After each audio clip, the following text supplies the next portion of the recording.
Para hablar del tema, saludo a Pedro Tello, quien es analista económico. ¿Qué tal, Pedro? Muy buenas tardes. Susana, qué gusto saludarte. Muchas gracias por la invitación. A tus órdenes. Igualmente. Pues bueno, ¿tú consideras que la deuda pública y la política estadounidense son los principales factores que están generando esta preocupación a las calificadoras?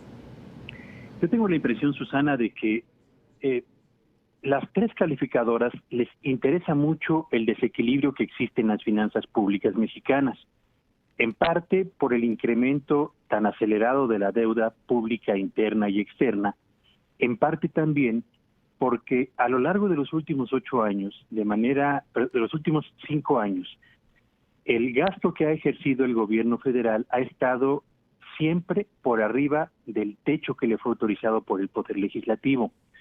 Si las calificadoras perciben que en las finanzas públicas no se está actuando con el debido orden y control, eso genera de inmediato una llamada de atención que las lleva a revisar detenidamente lo que está ocurriendo en la economía mexicana y desde luego emitir esta llamada de atención respecto a la perspectiva de la calificación de la deuda mexicana.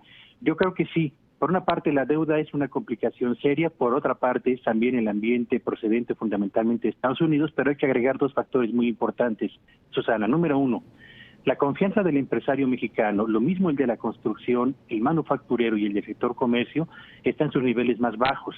Y por otro lado, la confianza del consumidor se encuentra también en el nivel más bajo desde que comenzó a levantarse la encuesta de percepción sobre su propia opinión alrededor del ambiente en el que realiza su actividad cotidiana.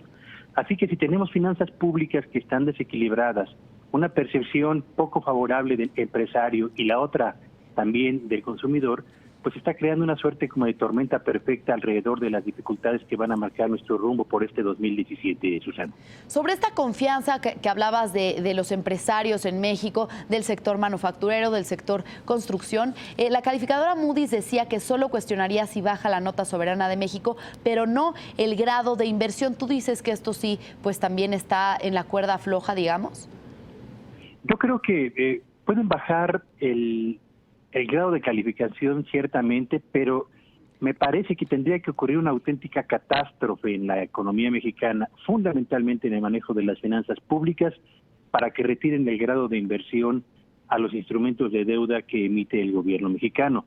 Yo creo que estamos muy lejos de esto último, pero no por ello tendríamos que sentirnos cómodos o relajados a propósito de los problemas que se perciben en verdad en las finanzas públicas y a propósito también, yo diría yo, de esta suerte de problemas estructurales que viene arrastrando nuestra economía, adicción a un solo mercado norteamericano, un desarrollo industrial, yo diría, concentrado en pocos sectores, pocas regiones y pocas empresas, y un sector agropecuario que también se ha polarizado. Una economía que es diversificada en sus mercados al exterior, con un mercado interno fuerte y con actividades productivas que no se concentran en muy pocas empresas que van encabezando, digamos, el nivel de avance, es una actividad económica que difícilmente puede enfrentar los problemas que están viviendo hoy economías como la mexicana, Susana. Pedro, finalmente, ¿qué proceso debe seguir la economía mexicana para la consolidación, más bien México para la consolidación de las finanzas? Yo tengo la impresión de que en materia de finanzas públicas hay que ser muy rigurosos con las exigencias de transparencia en el manejo de los recursos públicos. Los reportes de la Auditoría Superior de la Federación han sido bastante ilustrativos acerca de las grandes deficiencias que prevalecen todavía en el manejo y en la información relacionada con las finanzas públicas. Y dos, hay que exigir a las autoridades gubernamentales el cumplimiento estricto de aquel gasto que le ha sido aprobado y la transparencia absoluta en la asignación de contratos de obra pública y evidentemente también en los proyectos de adquisiciones. Tenemos que controlar el gasto público, tenemos que reordenar las finanzas públicas para mejorar la percepción de los agentes económicos y desde luego la visión que desde afuera se tiene sobre las perspectivas de nuestra economía, Susana. Bien, pues gracias por la comunicación, Pedro Tello, analista económico. Muy buenas tardes.